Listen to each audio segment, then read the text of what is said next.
മതി മുട്ട ഒടിച്ചത്. മുട്ട ഒടിച്ച് നാരങ്ങ അതെന്തോ മുട്ട അടിച്ചു നാരങ്ങ അരച്ചു.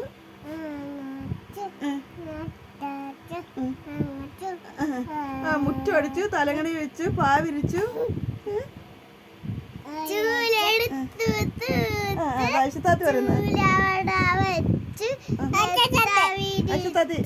തലങ്ങണി വെച്ച്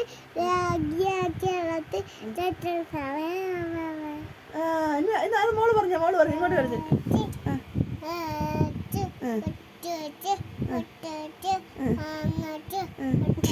മുറ്റ പിടിച്ച് നാരങ്ങ അല്ലല്ല താങ്ങി വെച്ചു തലങ്ങണി വെച്ചാണോ പറയുന്നത്? അത് താങ്ങി വെച്ചു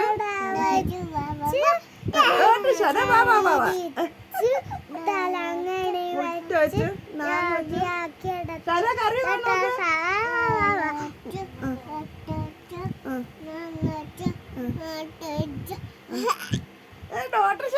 ഡോക്ടർ പറയാം.